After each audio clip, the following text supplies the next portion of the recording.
இப்போது புதிய அறிமுகம் ஆச்சி ஹோட்டல் சாம்பார் 50 கிராம் ரூபாய் 20 மட்டுமே.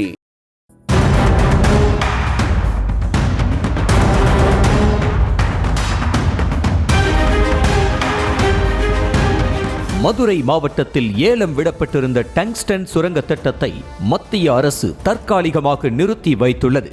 மேலும் டங்ஸ்டன் சுரங்க ஏல விவகாரத்தில் தமிழ்நாடு அரசு மீதும் சில குற்றச்சாட்டுகளை முன்வைத்துள்ளது.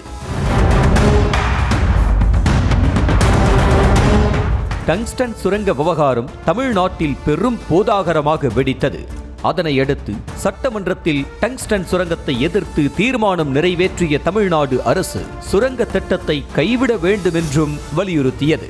இந்த நிலையில் டங்ஸ்டன் சுரங்க திட்டத்தை தற்காலிகமாக நிறுத்தி வைத்துள்ளதாக தெரிவித்துள்ள மத்திய அரசு தமிழ்நாடு அரசு மீது சில குற்றச்சாட்டுகளையும் அடுக்கியுள்ளது.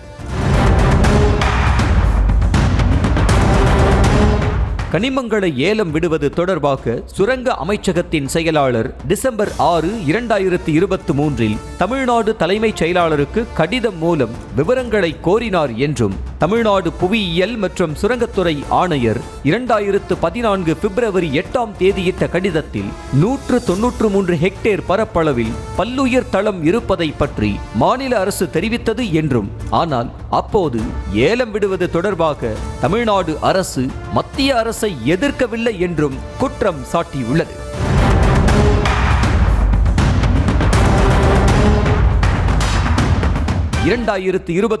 செப்டம்பரில் மேற்கொள்ளப்பட்ட கனிமவள திருத்த சட்டத்தை தமிழ்நாடு அரசு கேள்விக்குள்ளாக்கி உள்ளதாகவும், முக்கியமான கனிமங்களை ஏலம் விடுவதற்கான அதிகாரத்தை மீண்டும் மாநில அரசிடம் வழங்க வேண்டும் என்றும் தமிழ்நாடு அரசு கோரிக்கை வைத்ததாக கூறியுள்ள மத்திய அரசு, முக்கியமான கனிமங்களை ஏலம் விட மாநில அரசுக்கு அதிகாரம் இருந்தும் கடந்த 9 ஆண்டுகளாக எந்த ஒரு கனிம வளத்தையும் தமிழ்நாடு அரசு ஏலம் விடவில்லை என்று குற்றம் சாட்டியுள்ளது.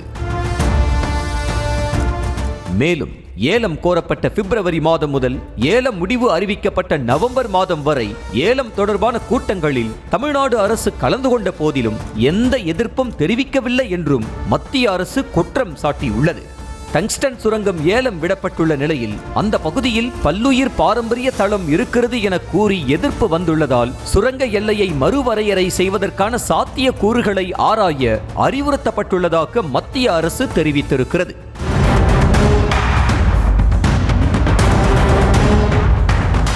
டங்ஸ்டன் சுரங்க விவகாரம் பெரிய அளவில் வெடித்த பிறகு தமிழ்நாட்டில் கட்சி பேதமின்றி கடும் எதிர்ப்பு கிளம்பியது. தற்போது அந்த திட்டம் தற்காலிகமாக நிறுத்தி வைக்கப்பட்டுள்ள நிலையில் நிரந்தரமாக நிறுத்தப்பட வேண்டும் என்பதே அனைவரது எதிர்பார்ப்பாகவும் உள்ளது. இப்போது புதிய அறிமுகம் ஆச்சி ஹோட்டல் சாம்பார் 50 கிராம் ரூபாய் 20 மட்டுமே.